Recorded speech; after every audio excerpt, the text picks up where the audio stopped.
My name's Neil Zinio Finlay, and I play for the UK Counter-Strike Global Offence team, Fragmasters Toxic. I was actually one of the support players in the team, and I only took up the role of team leader when we kind of ran out of ideas and we needed some fresh and use those individual roles to your advantage and just try and capitalise on it. This is D nuke, so if you're on the terrorist side and you're going to take A, which is the main bomb site, if you're going to come out onto the upper site here, usually you'll have your entire teammate rushing through this hut area, then you'll have a couple of guys coming through the squeaky door. So if you were going to be the first guy out of the hut, which is the most important role, you kind of have to check the most important spots, which is all about pre-aiming, which is one of the most important things when you're playing Counter-Strike. So if I was going to come out this section right now, the first place you'd have to check is right up here, because that is the most common spot that people sit, up here. So if you were going to come out, have your crosshair there already, so you're not coming out looking at the floor, then you have to bring it up. So if you're already coming out and pre-aiming up there, you can just come out and instantly be at the right kind of height to get the first kill. And then second point of contact is in this crow's nest area. So once you've cleared that area, you can just get onto the bomb site. Make sure on the rafters is the most important places to check.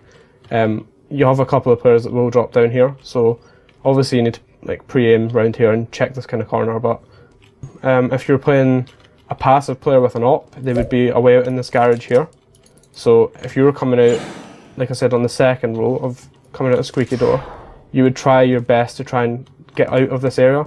You don't really want to face against an opper that's got long range with you and you've got an AK. So if you're going to hop through that door, if you know for a fact that he's going to be playing out there at long range, that is good, you can hop through the door. But if you're jumping around and your teammate does not make that kill up there, then that's going to leave you totally vulnerable, because you can't shoot very accurately whilst jumping. So if there's a counter-terrorist sat on the site here, or if there's one up there, then you're going to die if you're jumping about. So you just have to try and get out the door as fast as possible. You can maybe jump once round the corner, but even if you can get a smoke grenade off as soon as possible, that's perfect. What a lot of teams do, and what we do as a strategy, you can actually you can grenade out of the door. So you can have one guy sitting back here and chucking a grenade off that door and blowing it up, and then if you chuck a smoke grenade just through that gap there, that should land perfectly in this main area, so you can smoke that off before you guys are even out. So if you can set up strategies before and get that down to a T, you can time it perfectly. So as soon as that grenade goes off, the door is going to be open, and then half a second after that smoke grenade is going to be down. So you're covered completely from that area, and you can just get out, and you don't have to worry about your back really at all. So you can do it with flashbangs as well, and it'll even blind the people up there that are coming onto the site. So yeah, that's ideal. If you can get that down, then it's a really good tactic to do. Like I was saying about pre-aim as well, if you've got a spare person, you have your first two players going out here, and then you'll have one guy just coming to the hut and spotting through that smoke, just in case a counter-terrorist tries to take it really quickly. You can just sit there and hold it off.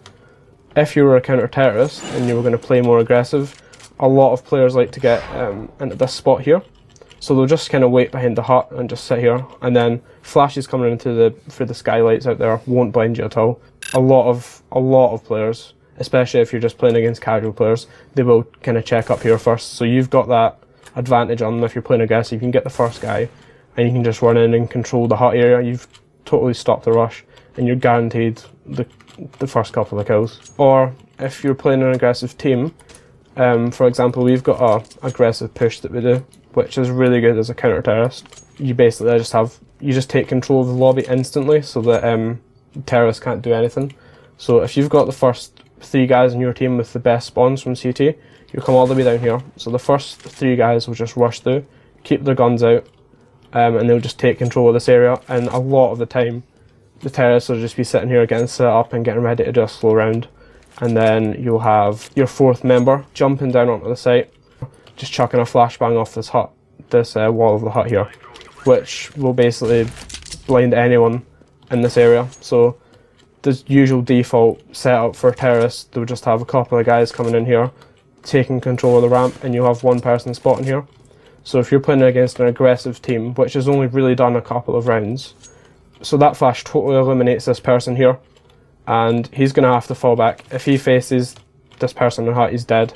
So it totally cuts this guy off. So you've basically isolated the 2 terrorists that are going to be taking this area, and you'll have 3 of your teammates pushing them, and they won't be expecting it at all, so they'll definitely die. So it's really easy to get the first couple of kills, and then you can just fall back. And once you've fallen back, you know you've got the advantage, you don't have to push anymore.